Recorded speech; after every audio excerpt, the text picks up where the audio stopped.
ആരെങ്കിലും 3 ജുമുഅ ഒഴിവാക്കിയാൽ ബിഗൈരി ഉദ്രിൻ, അകാരണമായിട്ടാണ് ജുമുഅ ഒഴിവാക്കിയത് എങ്കിൽ തബഅല്ലാഹു ഫീ ഖൽബിഹി, അല്ലാഹു സുബ്ഹാനഹു വ തആല അവന്റെ ഹൃദയത്തിലേക്ക് കുഫ്രിയത്തിന്റെ അവിശ്വാസത്തിന്റെ സീൽ പതിക്കുമെന്ന് ഹബീബുനാ ശഫീഉനാ റസൂലുള്ളാഹി. നഊദു ബില്ലാഹ്.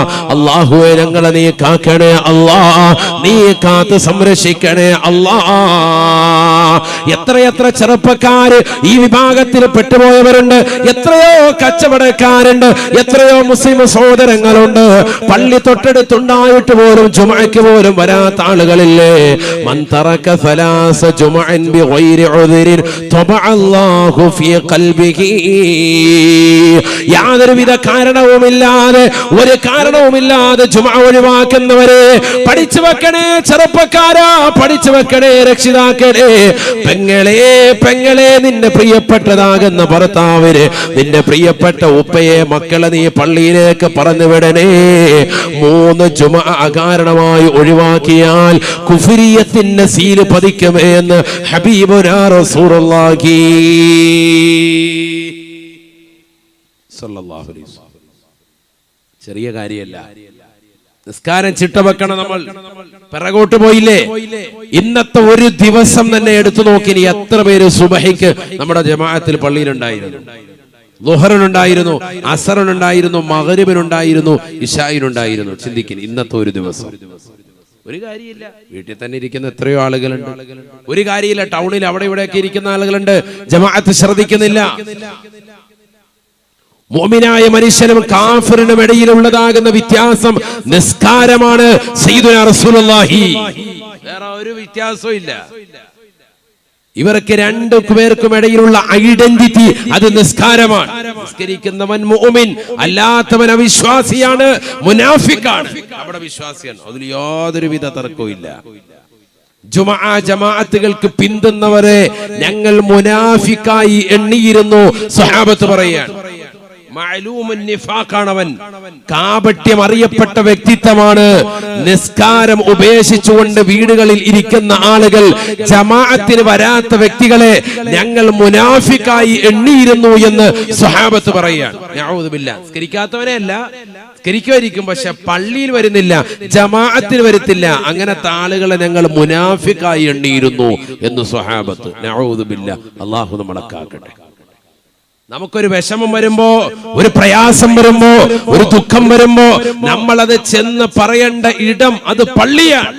മുഅ്മിനീങ്ങൾ വിഷമവും സങ്കടവും വരുമ്പോ എവിടെ വരണം? പള്ളി വന്ന് പറഞ്ഞു 2 റക്അത്ത് നിസ്കരിച്ചിട്ട് ദുആ ചെയ്യണം. കാന നബിയ്യു സ്വല്ലല്ലാഹു അലൈഹി വസല്ലമ ഇദാ ഹസമഹു അംറുൻ ഫസിഅ ഇലൽ മസ്ജിദി വസല്ലാ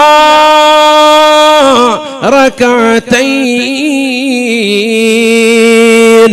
ഹബീബുനാ റസൂലുള്ളാഹി സ്വല്ലല്ലാഹു അലൈഹി വസല്ലമ തങ്ങൾ എന്തെങ്കിലും കാര്യമുണ്ടായാൽ, വിഷമമുണ്ടായാൽ ആദരവായ പ്രവാചകർ ചെയ്യാറുള്ളത് നേരെ പള്ളിയിലേക്ക് വരുമായിരുന്നു. ഫസിഅഇലൽ മുസല്ലാ, അള്ളാന്റെ പള്ളിയിലേക്ക് വരുവയാണ്, തിരുസമക്ഷത്തിലേക്ക് വരുവയാണ്. ഈ ലോകത്തിന്റെ തമ്പുരാനായ ജഗന്നിയന്താവായ പരിപാലകനാകുന്ന പടച്ചറബിന് തീർക്കാൻ പറ്റാത്ത വിഷമം ഏതാണ് സോദരാ? അവന് തീർപ്പ് കൽപ്പിക്കാൻ പറ്റാത്ത വിഷമം ഏതാണ് സോദരി? അള്ളാന്റെ മുന്നിൽ വന്നുകൊണ്ട് നമ്മുടെ ശിരസ്കരനാവുകയാണ്. 2 റക്അത്ത് പള്ളിയിൽ നിസ്കരിച്ചിട്ട് ദുആ ചെയ്യുമായിരുന്നു ഹബീബുനാ റസൂലുള്ളാഹി സ്വല്ലല്ലാഹു അലൈഹി വസല്ലം. യാത്ര തുടങ്ങുന്നതും യാത്ര കഴിഞ്ഞ് തിരിച്ചു വരുന്നതും ആ പള്ളിയിൽ നിന്ന് തന്നെ ഹബീബ് റസൂലുള്ളാഹി. നാട്ടിലേക്ക് വന്ന ആദ്യം ഇവിടെ വരും, പള്ളി വരും, എന്നിട്ട് 2 റക്അത്ത് നിസ്കരിച്ചിട്ട് നേരെ വീട്ടിലേക്ക് പോകുള്ളൂ. ഏത് സമയത്തും ഹബീബ് റസൂലുള്ളാഹി. നമ്മൾ പള്ളിയാണെങ്കിലോ, പ്രവാസിയായ ആണെങ്കിൽ പോലും നാട്ടിലെത്തിയിട്ട് പിന്നെ അവനൊരു പോകാൻ നേരത്തായിരിക്കും ചിലപ്പോൾ വരിക, ചിലപ്പോ പള്ളിയിലോട്ട്. അത് തന്നെ ചിലപ്പോൾ എന്തെങ്കിലും തട്ടുകേട് പറ്റണം, അല്ലെങ്കിൽ ചിലപ്പോൾ പള്ളിയിലോട്ട് വരൂല. ഒന്നില്ലേ ജോലി ഇല്ലാതായി, അല്ലെങ്കിൽ എന്തെങ്കിലും വിഷയം ഉണ്ടായി, അങ്ങനെയൊക്കെ ഉണ്ടായെങ്കിൽ മാത്രം പള്ളിയിൽ. എല്ലാവരും അല്ല, ചില ആളുകൾ അങ്ങനെ ഉണ്ട്. അവർക്ക് നന്നാകാനാണല്ലോ വാഴുന്നത്. അതുപോലെ തന്നെ കച്ചവടക്കാര് ബിസിനസ് കൂടി കഴിയുമ്പോ പിന്നെ പള്ളിയില്ല, പള്ളിക്കാരുമില്ല, യാതൊരുവിധ ബന്ധവുമില്ല, ദീനുമായിട്ട് യാതൊരുവിധ ബന്ധവുമില്ല, പള്ളിയിൽ നിസ്കരിക്കുന്നില്ല. മനോഹരമാകുന്ന താഴികക്കുടങ്ങൾ ഉണ്ടാക്കിയിട്ട് കാര്യമില്ല. ആ പള്ളിയിലെ നമസ്കാരം നിലനിർത്തിയിട്ടില്ലെങ്കിൽ നാട്ടുകാര് മുഴുവനും കുറ്റക്കാരാണ്. നല്ല പള്ളി, പൂശ്ശേരിക്കോട്ട പള്ളി, മനോഹരമായ പള്ളി, താഴികക്കുടം എല്ലാം ഉണ്ട്. പക്ഷെ ആളുകൾ നിസ്കരിക്കാനില്ലെങ്കിൽ ഹല്ലി വല്ലി തീർന്ന് എല്ലാം കഴിഞ്ഞ് ഹറാബ്. അല്ലാഹു മലക്കാക്കട്ടെ. നബിയനാ റസൂലുള്ളാഹി സ്വല്ലല്ലാഹു അലൈഹി വസല്ലമ തങ്ങൾ പറയുകയാണ്, സിത്തത്തു അശ്യാ ഹുന്ന ഗരീബത്തുൻ ഫീ സിത്തത്തി മവാദിഅ. സ്വഹാബ സിത്തത്തു അശ്യാ, 6 കാര്യങ്ങൾ ശ്രദ്ധിക്കണേ സ്വഹാബ. ഹുന്ന ഗരീബത്തുൻ ഫീ സിത്തത്തി മവാദിഅ. 6 കാര്യങ്ങൾ കൊണ്ട് ഒറ്റപ്പെട്ടു പോകുന്നതാണ്. 6 കാര്യങ്ങൾ കൊണ്ട് ഒറ്റപ്പെട്ടു പോകുന്നതാണ്.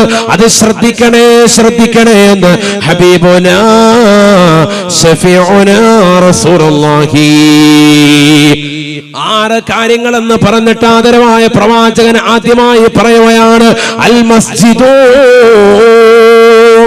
ഹുന്ന ഗരീബത്തുൻ, പള്ളി അത് ഒറ്റപ്പെട്ടു പോകുന്നതാണ്. ഫീമാ ബൈന ഖൗമിൻ ലാ യുസല്ലൂന ഫീ. മനോഹരമായ മിനാരങ്ങളുണ്ട്, മനോഹരമായ താഴികക്കുടങ്ങളുണ്ട്, മനോഹരമാകുന്ന രീതിയിൽ കാർപ്പറ്റ് വിരിച്ചിട്ടുണ്ട്, പള്ളിയിൽ നല്ല മൈക്ക് സെറ്റ് ഉണ്ട്, സമുന്നതരായ ആലിമീങ്ങളുണ്ട്, നല്ല ഖിറാഅത്തിന്റെ വശ്യസുന്ദരമായ രീതിയിൽ ഖുർആൻ ഓതുന്ന സമുന്നതരായ ഇമാമീങ്ങളുണ്ട്, മുത്തഅല്ലിമീങ്ങളുണ്ട്. എല്ലാ നിലക്കും ബറക്കത്തുള്ള പള്ളിയാണ്, ആത്മീയമാകുന്ന ഉയർച്ചയുള്ള പ്രഭാഷണങ്ങൾ നടത്തുന്ന പള്ളിയാണ്. പക്ഷേ ആ പള്ളി ഒറ്റപ്പെട്ടു പോകുമേ. ഫീമാ ബൈന ഖൗമിൻ ലാ യുസല്ലൂന ഫീ. ആ പള്ളിയിൽ നമസ്കരിക്കാൻ ആളുകളില്ല എങ്കിൽ, ആ പള്ളിയിൽ അല്ലാഹുവിന്റെ മുന്നിൽ സുജൂദ് ചെയ്യാൻ ആളുകളില്ല എങ്കിൽ, ആ പള്ളി ഒറ്റപ്പെട്ടു പോകുമേ എന്ന് ഹബീബുനാ ശഫീഉനാ റസൂലുള്ളാഹി സല്ലല്ലാഹു അലൈഹി വസല്ലം. പള്ളിയിൽ എന്ത് വേണം? പള്ളിയിൽ എന്താ വേണ്ടത്? നിസ്കാരം വേണം. പള്ളി നിസ്കാരം വേണം, അതാണ് വേണ്ടത്. തീർന്നില്ല. നബി സല്ലല്ലാഹു അലൈഹി വസല്ലം തങ്ങൾ രണ്ടാമതായി പറയുകയാണ്, ആദരവായ പ്രവാചകർ സല്ലല്ലാഹു അലൈഹി വസല്ലം തങ്ങൾ 6 കാര്യങ്ങളെ എണ്ണിയിട്ട് പ്രവാചകൻ രണ്ടാമതായി പറയുകയാണ്, വൽ മുസ്ഹഫു ഗരീബുൻ ഫീ മൻസിലി ഖൗമിൻ ലാ യഖറഊന ഫീ. ഒരു വീട്ടിലുള്ളതാകുന്ന ഖുർആൻ മുസ്ഹഫ് ഒറ്റപ്പെട്ടു പോകുമേ. ആ വീട്ടിലുള്ളവർ ആരും തന്നെ ആ ഖുർആനിനെ മുസ്ഹഫിനെ പാരായണം ചെയ്യുന്നില്ല എങ്കിലെന്ന് ഹബീബുനാ റസൂലുള്ളാഹി. വൽ മുസ്ഹഫു ഗരീബുൻ ഫീ മൻസിലിൻ ലാ യഖറഊന ഫീഹി. ഒരു വീട്ടിൽ ഖുർആൻ ഉണ്ട്. ഖുർആൻ എത്ര എണ്ണം ഉണ്ട്? ഓരോരുത്തരും അവരുടെ വീട്ടിൽ ചിലപ്പോൾ 4 ഉണ്ടാകും, 5 ഉണ്ടാകും, ചിലരുടെ വീട്ടിൽ 1 ഉണ്ടാകും. പക്ഷെ ആ ഖുർആൻ ഓതുന്നില്ല എങ്കിൽ ആ ഖുർആൻ ആ വീട്ടിൽ ഒറ്റപ്പെട്ടു പോയിരിക്കുന്നു. ഹബീബ് റസൂലുള്ളാഹി. അങ്ങനെ വരാൻ പാടില്ല. വന്നിരുന്നത് എന്താകും? നാശമാകും. അല്ലാഹുവിന്റെ റസൂൽ സ്വല്ലല്ലാഹു അലൈഹി വസല്ലം തങ്ങൾ പറയാം, അത് നാശത്തിനുള്ള വഴിതെളിക്കലാണ്. അത് ഈ ഉമ്മത്തിന്റെ നാശത്തിന്റെ വഴിതെളിക്കലാണ്. ഖുർആൻ വീട്ടിലുണ്ട്, പക്ഷെ ആ ഖുർആൻ ഓതപ്പെടുന്നില്ല എങ്കിൽ വീട്ടിലുള്ളവർക്ക് മുഴുവനും ശാപം ഖുർആൻ ചൊരിഞ്ഞുകൊണ്ടിരിക്കും. അല്ലാഹു നമ്മളെ കാക്കട്ടെ. എന്നാ പിന്നെ നാളെ തന്നെ ഖുർആൻ അങ്ങ് വിറ്റേക്കാം അവസാനം. അപ്പൊ പിന്നെ ശാപമില്ല. നമ്മൾ അങ്ങനെ ചിന്തിക്കുന്ന കൗമാണ്. അല്ലാഹു നമ്മളെ കാക്കട്ടെ. ഖുർആൻ ഓതിയില്ല എങ്കിൽ ഖുർആൻ ശപിക്കും. പിന്നെ ആ ഖുർആൻ അങ്ങ് വിറ്റേക്കാം. അപ്പൊ പിന്നെ ശാപമില്ല, റാഹത്ത്. അല്ലാഹു നമ്മളെ കാക്കുമാറാവട്ടെ. വീട്ടിൽ ഖുർആൻ ബറക്കത്തിന്റെ കേദാരമാണ്. അതുകൊണ്ടല്ലേ ഒരു വീട് ഉദ്ഘാടിക്കുമ്പോ നമ്മൾ എന്ത് ഖുർആൻ കൈക്ക് പിടിച്ചുകൊണ്ട് കയറുന്നത്? അതൊരു ശുഭലക്ഷണമാണ്. എന്നിട്ട് ആ വീട്ടിലിരുന്നു കൊണ്ട് സൂറത്തുൽ ബഖറ പാരായണം ചെയ്യുന്നു. വല്ലദി യഖറഉ ഫീഹി സൂറത്തുൽ ബഖറ ലാ യദ്ഖുലു ഫീഹി ശൈത്വാനുൻ ശഫീഉനാ റസൂലുള്ളാഹി. സൂറത്തുൽ ബഖറ, അൽ ബഖറ സൂറത്ത് ഒരു വീട്ടിൽ പരിപൂർണമായി നീ പാരായണം ചെയ്താൽ ആ വീട്ടിലേക്ക് പിശാച് കടക്കുകയില്ല സയ്യിദുനാ റസൂലുള്ളാഹി. പൈശാചിക ഉപദ്രവങ്ങൾ കൊണ്ട് പ്രയാസപ്പെടുന്നവരെ, ഏർവാടിയിലൊക്കെ നിലകൊള്ളുന്ന മുസ്ലിമേ, നിന്റെ വീട്ടിൽ ഡെയിലി പാരായണം ചെയ്യേണ്ട സൂക്തമാണ് സൂറത്തുൽ ബഖറ. അൽ ബഖറ സൂറത്ത് പാരായണം ചെയ്യണം. സാധേ അത് ഇച്ചിരി ബുദ്ധിമുട്ടല്ലേ, 2.5 ജുസു ഇല്ലേ? ശൈത്താൻ ഇറങ്ങണോ? കുറച്ച് പണിയാണ്. ഇതോത് അല്ലാഹു തൗഫീഖ് തരട്ടെ. പിശാച് ഇറങ്ങണോ? എങ്കിൽ ഇതോതിയാൽ ഇറങ്ങുമെന്ന് ആര് പഠിപ്പിച്ചു? മുഹമ്മദ് മുസ്തഫ. പിന്നെന്താ ഓതിക്കൂടെ? ഒരു വീട് ഉദ്ഘാടിക്കുമ്പോ സൂറത്തുൽ ബഖറ ഓതിൻ, എല്ലാവരും ഖുർആൻ എടുത്ത് ഓതിൻ. ഇല്ലെങ്കിൽ ആ വീട്ടുകാരനെങ്കിലും ആ സൂറത്തുൽ ബഖറ പാരായണം ചെയ്യുന്നു. സൂറത്തുൽ അൻആം ഐശ്വര്യത്തിന് വേണ്ടിയുള്ള സൂക്തമാണ്, അധ്യായമാണ്. ആ അധ്യായം പൂർണ്ണമായി പാരായണം ചെയ്യുക. ആരാണിത് ശ്രദ്ധിക്കുന്നവർ? ഖുർആൻ തുടക്കം മുതൽ അവസാനം വരെ ഖത്മ് തീർക്കൽ. മുതഅല്ലിമീങ്ങളെ വിളിക്കൽ. നമ്മുടെ മഹല്ലത്തിൽ തന്നെ ഉണ്ടല്ലോ മുതഅല്ലിമീങ്ങൾ, അവരെ വിളിക്കുന്നു, ഉസ്താദിനെയും വിളിക്കൻ. സുബൈക്ക് ശേഷം അവരെല്ലാവരും കൂടി ഓരോ ജുസ് പാരായണം ചെയ്തിട്ട് 30 ജുസ് ഓതിയിട്ട് ഖത്മ് ഓതി ദ്വാരക്കട്ടെ. 1 മണിക്കൂർ മതി. 1 മണിക്കൂർ കൊണ്ട് ഒരു ഖത്മ് ഓതി മാഷാ അല്ലാഹ് അങ്ങനെ വീട് ഉദ്ഘാടിക്കട്ടെ. ഉദ്ഘാടിച്ച വീട്ടിൽ തന്നെ ഇങ്ങനെ അമൽ ചെയ്യട്ടെ. ആ വീട്ടിൽ പിശാച് ഉണ്ടാവൂല, പൈശാചിക ഉപദ്രവങ്ങൾ ഒഴിയും, മക്കള് സ്വാലിഹീങ്ങളാകും. കാരണം ആ വീടിൻ്റെതാകുന്ന തൂണിലും തുരുമ്പിലും എല്ലാത്തിലും ഖുർആനിൻ്റെതാകുന്ന വിസ്ഫോടനം ഉണ്ടായി. ഖുർആനിന്റെ ആയത്തുകൾ കേറപ്പി പിശാച് ഉടൻ. അതുകൊണ്ടാണല്ലോ ബാങ്ക് കൊടുക്കാൻ പറയുന്നത്. വീട്ടിൽ എന്ത് കൊടുക്കണം? ഇടയ്ക്കിടയ്ക്ക് എന്ത് കൊടുക്കണം? ഉറക്കം പറയും, ബാങ്ക് കൊടുക്കണം. ബാങ്ക് കൊടുക്കാൻ അതിന് ആദ്യം പഠിക്കണം, എന്നാലേ ഉള്ളൂ. ഇത് ഹയ്യാല സലാ എന്ന് പറഞ്ഞിട്ട് നിർത്തുന്നില്ല, അത് തന്നെ പറഞ്ഞുകൊണ്ടിരിക്കുക. കറങ്ങി കറങ്ങി നിൽക്കുകയാണ്. ബാങ്ക് ആദ്യം പഠിക്കണം, എന്നിട്ട് ബാങ്ക് നല്ലതുപോലെ വീട്ടിൽ കൊടുക്കണം. വീട്ടിലുള്ള ആ വീട്ടിൽ കറക്റ്റ് കേൾക്കുന്ന രീതി. റമദാന് മഗ്‌രിബിന്റെ സമയത്തൊന്നും കൊടുത്തേക്കല്ലേ, ബാക്കിയുള്ളവർ നോമ്പ് പറയും. അല്ലാത്ത സമയത്ത് ചെറിയൊരു ശബ്ദത്തിൽ നമ്മുടെ ആ വീടുകളിൽ റൂമുകൾ കേൾക്കുന്ന രീതിയിൽ അല്ലാഹു അക്ബർ അല്ലാഹു അക്ബർ ഇത് മതി. അങ്ങനെ കൊണ്ട് ബാങ്ക് കൊടുത്തേ. പാപ്പ തന്നെ കൊടുക്കുക അങ്ങനെ വീടുകളിൽ. ഈ ബാങ്കിന്റെ ശബ്ദം എത്തുന്നിടത്തുനിന്നൊക്കെ പിശാചോടും. മൈക്ക് കെട്ടി വലിയ ശബ്ദത്തിൽ കൊടുക്കൊന്നും വേണ്ട, ഈ പറഞ്ഞ നേരിയ ശബ്ദത്തിൽ കൊടുത്താൽ മതി. അവനവന്റെ ശബ്ദത്തിനനുസരിച്ച് പിശാചോടും. പൈശാചിക ഉപദ്രവങ്ങൾ ഉണ്ടാവൂല. വീട്ടിൽ സംരക്ഷണം ഉറപ്പാണ്. നിങ്ങൾ ചെയ്തു നോക്കി. അള്ളാഹു അനുഗ്രഹിക്കട്ടെ. മക്കള് കുരുത്തക്കേട് കാണിക്കുമ്പോ, ചെറിയ മക്കള് രാത്രിയിൽ വലിയ കരച്ചിലുണ്ടാകുമ്പോ പൈശാചിക ഉപദ്രവങ്ങൾ ഉണ്ടാകും. അതുകൊണ്ടാണ് കുട്ടികൾ കരയുന്നത്. വലത്തെ കാതിൽ ബാങ്കും ഇടത്തെ കാതിൽ ഇഖാമത്തും കൊടുക്കണം ആ സമയത്ത്. അത് ജനിച്ചപ്പോ മാത്രം കൊടുത്താൽ പോരാ, ഇടയ്ക്കിടയ്ക്ക് കൊടുക്കുന്നത് കൊണ്ട് ഒരു തെറ്റുമില്ല. അങ്ങനെ ചെയ്യാമെന്ന് ഫത്ഹുൽ മുഈനിൽ കാണാം. അല്ലാഹു തൗഫീഖ് നൽകട്ടെ.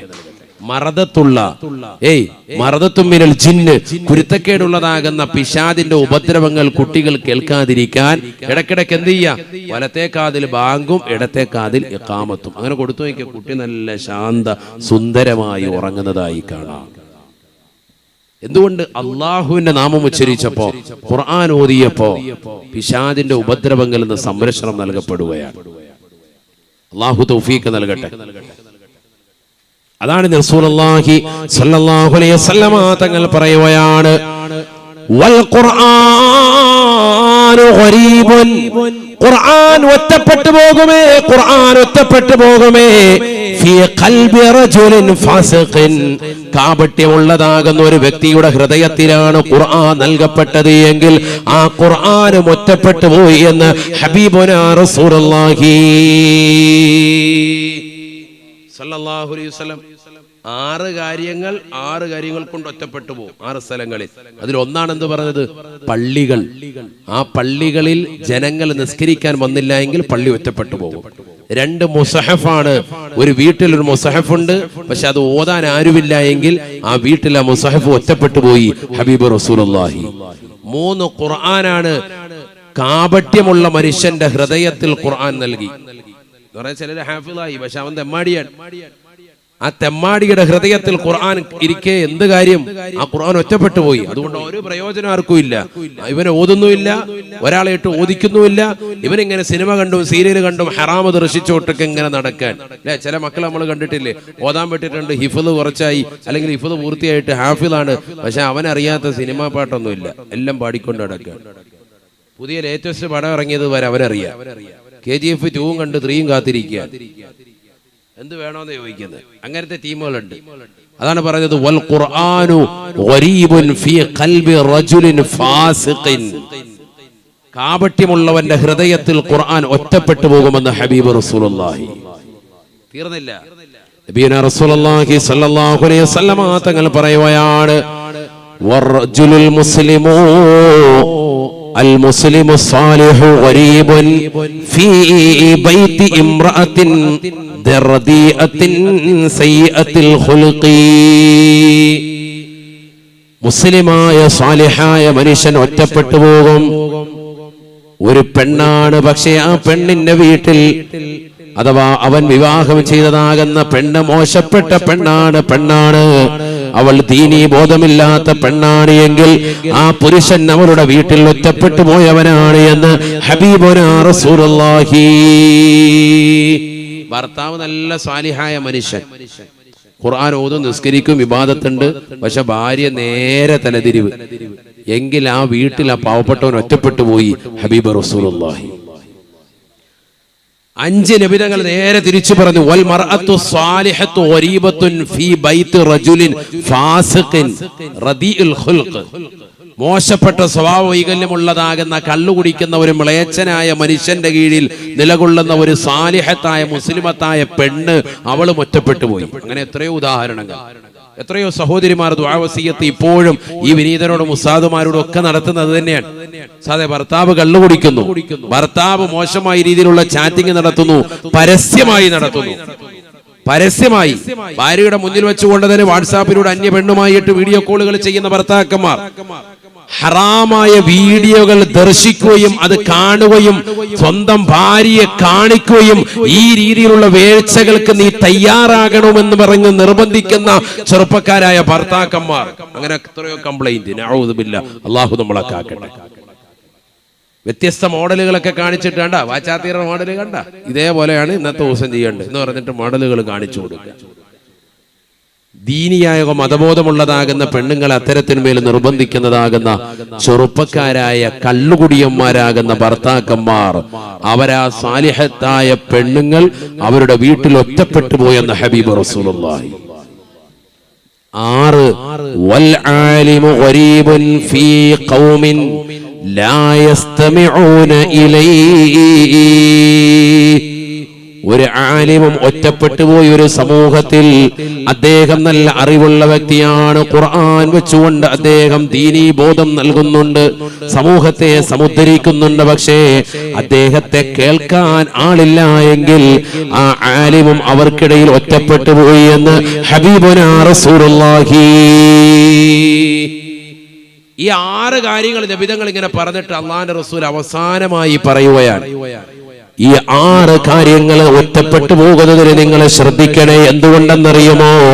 ഈ 6 കാര്യങ്ങളെയും നിങ്ങൾ ശ്രദ്ധിക്കാതിരുന്നാൽ നിങ്ങൾക്ക് വലിയ വിപത്ത് അല്ലാഹു ഏകുമേ, കാരുണ്യം അല്ലാഹു നിങ്ങൾക്ക് വർഷിക്കുകയില്ല എന്ന് ഹബീബുനാ റസൂലുള്ളാഹി. 6 കാര്യത്തിൽ നബിതങ്ങൾ ആദ്യം എണ്ണിയതാണ് നമ്മുടെ വിഷയം. അതാണ് വിഷയം. എന്ത്? പള്ളികൾ ഒറ്റപ്പെട്ടു പോകുന്നു. ഫീമാ ബൈന ഖൗമിൻ ലാ യുസല്ലൂന ഫീഹി. ജനങ്ങൾ നിസ്കരിക്കാൻ വരാതിരിക്കുമ്പോ ആ പള്ളികൾ ഒറ്റപ്പെട്ടു പോയി. ഹബീബ് റസൂലുള്ളാഹി. ഇന്ന് നമ്മുടെ പള്ളികൾക്ക് വല്ല കുഴപ്പമുണ്ടോ? ഇവിടെ ഇപ്പൊ ഈ കരുനാഗപ്പള്ളി താലൂക്കിൽ തന്നെ എത്ര പള്ളിയാണ്, എത്ര ജുമാഅത്ത് പള്ളിയുണ്ട്, എത്ര തൈക്കാവുകളുണ്ട്, എത്ര പള്ളികളുണ്ട്. പിന്നെയും പള്ളികൾ ഇപ്പോഴും എടുത്തോണ്ടിരിക്കുകയാണ്. എന്നാലും നമ്മുടെ ഈ പരിസരങ്ങളുണ്ട്, ഇഷ്ടംപോലെ പള്ളികൾ വീണ്ടും വരികയാണ്. എടുക്കാൻ ആളുണ്ട്, കരിക്കാൻ വല്ല ഹൈവാന്മാരുണ്ടോ? ഇല്ല. അവിടെയാണ് പ്രശ്നം. അതാണിപ്പോ ചർച്ച. ഇഷ്ടംപോലെ ആളുകൾ ഇത് എടുക്കാൻ വേണ്ടിയുണ്ട്, അതിനുവേണ്ടി പിരിക്കാനുണ്ട്, എല്ലാ കാര്യങ്ങളും അടക്കാണ്ട്, എല്ലാത്തിനും ഉണ്ട്. നിസ്കരിക്കാൻ വരുന്ന വിഷയം വരുമ്പോ ആരുമില്ല. പണ്ടത്തെ കാലം പോലെയല്ല. ഇപ്പൊ പള്ളിയിൽ കയറാം, ഫാനിടാം, എത്ര വേണമെന്നാലും ഖുർആൻ ഓതി നിസ്കരിക്കാം, ഒരു വിഷയമില്ല, ആരും തടയൂല. എത്രയോ മണിക്കൂറുകൾ നിനക്ക് പള്ളിയിൽ ചെലവഴിക്കാം, ആരും തടയൂല. നല്ല കാർപ്പറ്റ് വിരിച്ച് സുജൂദ് ചെയ്ത് അവിടെ കിടന്ന് ഉറങ്ങിപ്പോകും.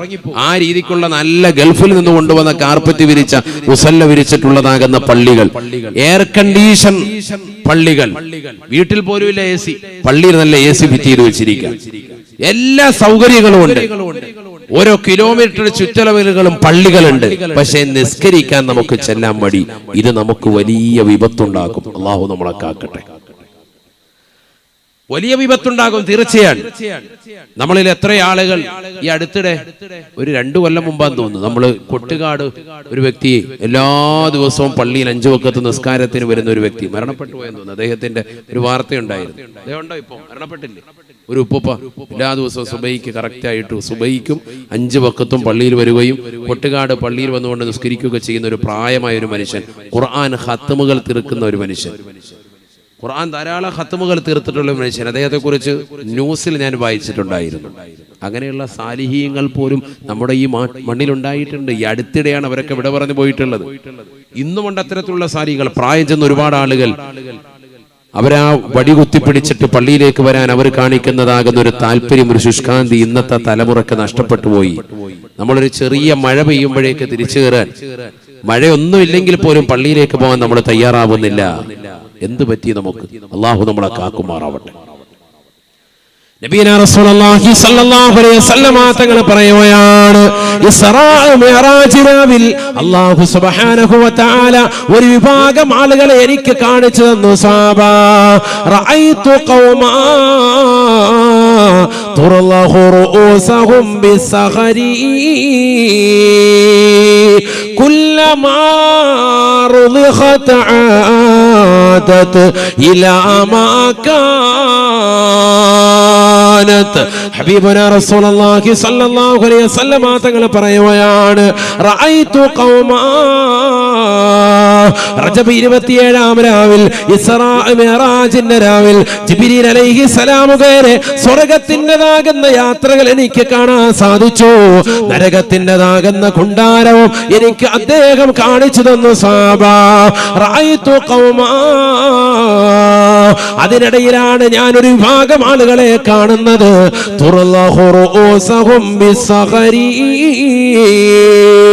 പാറക്കല്ലിന്റെ ചീളുകൾ കൊണ്ട് അവർ തലയടിച്ച് പൊട്ടിക്കുന്നതായിട്ടാണ് കാണുന്നത്. സഹാബാ നഊദു ബില്ലാഹ് കുല്ലമാ റുളിഖത് ആദത് ഇലാ മാ കാനത്. ഓരോ പ്രാവശ്യം തലയടിച്ച് പൊട്ടിക്കുമ്പോഴും അവരുടെ തലയിൽ നിന്ന് രക്തം ധാരധാരയായി ഒഴുകുകയാ. രക്തം ഇതാ പുറത്തേക്ക് വമിക്കുകയാണ്. അവരെ മരണത്തോട് മല്ലടിക്കുകയാണ്. അവർ മരിച്ചു വീഴുകയാണ്. വീണ്ടും അവർക്ക് ആത്മാവ് നൽകപ്പെടുകയാണ്. വീണ്ടും പാറക്കല്ലിന്റെ ചീളുകൾ നൽകുകയാണ്. ആ പാറക്കല്ലിന്റെ കൂർത്തിരിക്കുന്ന ചീളുകൾ കൊണ്ട് തലയിലേക്ക് ആഞ്ഞടിക്കുകയാണ്. നഊദു ബില്ലാഹ്. മടി കാണിക്കുമ്പോ ആ വലിയ പാറക്കല്ലിന്റെ ചീളുകൾ എടുത്തുകൊണ്ട് സവാനിയാക്കളാകുന്ന ശിക്ഷയുടെ മലക്കുകൾ അവരുടെ തലയിലേക്ക് ആഞ്ഞടിക്കുകയാ. തല പൊട്ടിച്ചിതറുകയാണ്. രക്തം വാർന്നൊഴുകുകയാണ്. ഹൗലാഇ യാ ജിബ്രീൽ, മൻ ഹൗലാഇ യാ ജിബ്രീൽ, ആരാണ് ജിബ്രീലേ ഇക്കൂട്ടർ? ഇത്ര വലിയ വേദന സഹിച്ചുകൊണ്ട് നിലകൊള്ളുന്നതായ ഈ വിഭാഗം ആരാണ് ജിബ്രീലേ? ഉടനെ ജിബ്രീൽ അലൈഹിസ്സലാം എന്നോട് മറുപടി പറഞ്ഞു, യാ റസൂലല്ലാഹ് ഹൗലാഇല്ലദീന തതസാഖലൂന റൂസഹും അനിസ്സലാഹ് هؤلاء الذين تتثاقلون رؤوسهم عن الصلاة. നമസ്കാരത്തെ തൊട്ട് ഭാരമായി കണ്ടിരുന്നതായ ആളുകളാ അള്ളാന്റെ മുന്നിൽ സുജൂദ് ചെയ്യുന്നതിന് തലയെ ഭാരമായി കണ്ടിരുന്നവരാണ്. ഈ ലോകത്തിന്റെ തമ്പുരാനായ ജഗന്നിയന്താവായ പരിപാലകനാകുന്ന പടച്ചറപ്പിന്റെ മുന്നിൽ തല കുനിക്കാൻ മടിച്ചതായ ആളുകളാ. പള്ളിയുടെ മിനാരങ്ങളിൽ നിന്ന് ഹയ്യാലസ് സ്വലാ ഹയ്യാലൽ ഫലാ,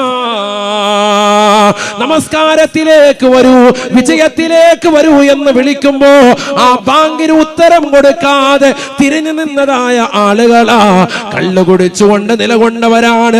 സിനിമ കണ്ടുകൊണ്ട് നിലകൊണ്ടവരാണ്. മോശപ്പെട്ട വർത്തമാനങ്ങൾ പറഞ്ഞുകൊണ്ട് കവലകളിൽ സമയം ചെലവഴിച്ചവരാണ്. അല്ലദീന തതസാഖലൂന റൂസഹും അനിസ്സലാ, നമസ്കരിക്കാൻ മടി കാണിച്ചതായ വിഭാഗമാണ് നബിയേ നബിയേ. ഇവർക്ക് റിയാലിറ്റി ഷോകളിൽ ഒരു മടിയുമില്ലായിരുന്നു. അതിൽ പങ്കെടുത്തപ്പോ, അതിൽ ആടുകയും പാടുകയും ചെയ്തപ്പോ ജഡ്ജസ്മാര് എഴുന്നേറ്റ് നിന്നുകൊണ്ട് കൈകൂപ്പുകയാണ്. ആ ജഡ്ജസ്മാർക്ക് പാദസേവകൾ ചെയ്ത് ലക്ഷങ്ങൾ കൊയ്തെടുക്കാൻ ഇവർക്ക് സമയമുണ്ടായിരുന്നു. അവർക്ക് മുന്നിൽ ഓച്ചാനിച്ച് നിൽക്കാനും അവർക്ക് മുന്നിൽ തലകുമ്പിട്ട് നിൽക്കാനും പാദസേവകൾ ചെയ്തുകൊണ്ട് ഏത് രീതിയിലും സമ്പത്ത് ഒരുമിച്ച് കൂട്ടുവാനും ഈ ഉമ്മമാർക്ക് മടിയില്ലായിരുന്നു. മക്കളെ അർദ്ധനഗ്നരാക്കി അത്തരത്തിലുള്ള റിയാലിറ്റി ഷോകളിൽ പങ്കെടുപ്പിച്ച ഉമ്മയാ. നമസ്കാര ചിട്ട വെക്കാത്തവരാണ്, ഇബാദത്തുകൾക്ക് കണിശത വെക്കാത്തവരാണ്, അള്ളാന്റെ മുന്നിൽ സുജൂദ് ചെയ്യാൻ മടിയുള്ളതായ വിഭാഗമാ. ഇവരാണ് ഈ പാറക്കല്ലിന്റെ ചീള് കൊണ്ട് തലയടിച്ച് പൊട്ടിക്കുന്നത് നബിയെ എന്ന് ഹബീബുനാ ശഫീഉനാ റസൂലുള്ളാഹിയോട് മഹാനായ സയ്യിദുനാ ജിബ്രീൽ അലൈഹിസ്സലാം വലിയ ശിക്ഷയാണ്. അല്ലാഹു നമ്മളെ കാക്കുമാറാവട്ടെ, അല്ലാഹു നമ്മളെ കാക്കുമാറാവട്ടെ. ഹബീബനാ റസൂലുള്ളാഹി സ്വല്ലല്ലാഹു അലൈഹി വസല്ലമ തങ്ങളുടെ അടുക്കലേക്ക് ബഹുമാനപ്പെട്ടതായ മുആദ് ബിൻ ജബൽ റളിയല്ലാഹു തആല അൻഹു ആദരവായ പ്രവാചകരുടെ ചാരത്ത് വന്നുകൊണ്ട് നബി തങ്ങളോട് ചോദിക്കുകയാണ്,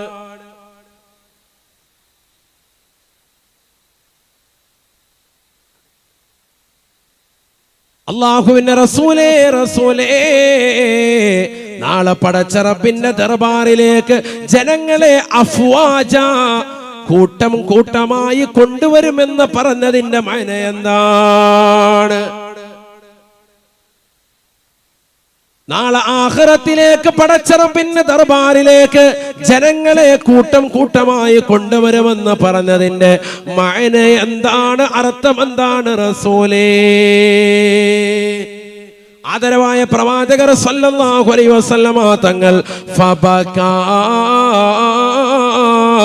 ബുകാഅൻ ശദീദാ, ആദരവായ പ്രവാചകർ പൊട്ടിക്കരയുകയാണ്. ഖിയാമത്ത് നാളിനെ ചിന്തിക്കുകയാണ്. ലോകാവസാനത്തെ പറ്റി ചോദിച്ചപ്പോൾ ലോകൈക ഗുരു പൊട്ടിക്കരയുകയാണ്. ഫബകാ ബുകാഅൻ ത്വവീലാ, ദീർഘനേരം നബി സല്ലല്ലാഹു അലൈഹി വസല്ലം തങ്ങൾ കരഞ്ഞു. ലോകാവസാനത്തെ പറ്റി ചോദിക്കൂ. എന്താ നബി തങ്ങളെ, നാളെ ആഖിറത്തിലേക്ക് ജനങ്ങളെ കൂട്ടം കൂട്ടമായിട്ട് കൊണ്ടുവരുമെന്ന് പറഞ്ഞതിന്റെ അർത്ഥം എന്താണ്? നബി സല്ലല്ലാഹു അലൈഹി വസല്ലം തങ്ങൾ അല്പനേരം കരഞ്ഞതിനു ശേഷം പ്രവാചകർ സല്ലല്ലാഹു അലൈഹി വസല്ലം തങ്ങൾ ബഹുമാനപ്പെട്ട മുആദ് ബിൻ ജബൽ റളിയല്ലാഹു അൻഹുവിനോട് പറയാണ്, മുആദേ, നീ ചോദിച്ചത് സഅൽത അൻ അംരിൻ അളീമിൻ, വലിയൊരു കാര്യമാണ് നീ എന്നോട് ചോദിച്ചത്. നീ വേറെ ഒരു കാര്യമല്ല ചോദിച്ചത്, നാളെ ഖിയാമത്ത് നാളിനെ പറ്റിയാണ്, അതിലേക്ക് ജനങ്ങളെ കൊണ്ടുവരുന്ന രംഗത്തെ പറ്റിയാണ്. സഅൽത അൻ അംരിൻ അളീമിൻ, വലിയൊരു കാര്യമാണ് നീ എന്നോട് ചോദിച്ചത്. ഒരു ചെറിയ കാര്യമല്ല നീ എന്നോട് ചോദിച്ചത്, വലിയൊരു കാര്യമാണ്. നബിയനാ റസൂലുള്ളാഹി സ്വല്ലല്ലാഹു അലൈഹി വസല്ലം തങ്ങൾ പറയുകയാണ്, മുആദേ മുആദേ, നാളെ ആഖിറത്തിലേക്ക് ജനങ്ങളെ 12 കോലത്തിൽ അല്ലാഹു കൊണ്ടുവരുമേ എന്ന് ഹബീബുനാ ശഫീഉനാ റസൂലുള്ളാഹി സ്വല്ലല്ലാഹു അലൈഹി വസല്ലം. ഉറക്കെ പറ, ഹബീബുനാ റസൂലുള്ളാഹി 12 കോലത്തിലാ മനുഷ്യനെ കൊണ്ടുവരുന്നത്. നിർത്താം കേട്ടോ, സമയം കഴിയാറായി. 11:30 ആകുമ്പോൾ നിർത്തിയേക്കാം. ശരിയില്ല, എനിക്ക് മടി തോന്നുന്നുണ്ടെന്ന്. സലാത്തൊക്കെ ചെല്ലാരും മടി ചെല്ലാവല്ലേ. അള്ളാഹു ബർക്കത്ത് ചൊരിയട്ടെ, നമ്മുടെ മക്കളെ എല്ലാം അള്ളാഹു സാലിഹീങ്ങൾ ചേർക്കട്ടെ. ഇവിടെ ശ്രദ്ധിക്കണേ. നബിയനാ റസൂലുള്ളാഹി സ്വല്ലല്ലാഹു അലൈഹി വസല്ലം തങ്ങൾ പറയുകയാണ്, മുആദേ മുആദേ, നീ ചോദിച്ചതൊരു വലിയ കാര്യമാണ്. നാളെ ആഖിറത്തിലേക്ക് ജനങ്ങളെ കൊണ്ടുവരുമ്പോ 12 കോലത്തിലായിട്ടാണ്, 12 വിഭാഗമായിട്ടാണ് ജനങ്ങളെ മഹ്ശറിലേക്ക് എത്തിക്കുക. ആദ്യത്തെ വിഭാഗം അല്ലാഹുവിന്റെ റസൂല് പറയുകയാണ്, യുഹ്ശറുന്നാസു ഹുഫാതൻ ഉറാതൻ ഉറലാ, നഗ്നപാതകരായി ശരീരത്തിൽ നൂലിര പോലും വസ്ത്രമില്ലാതെ വിവസ്ത്രരായിട്ടാണ് ഒരു വിഭാഗത്തെ അല്ലാഹു എത്തിക്കുക. വഹും കൽ ഖനാസീർ, പന്നിയുടെ കോലമാണ് അവർക്കുള്ളത് എന്ന് ഹബീബുനാ ശഫീഉനാ റസൂലുള്ളാഹി.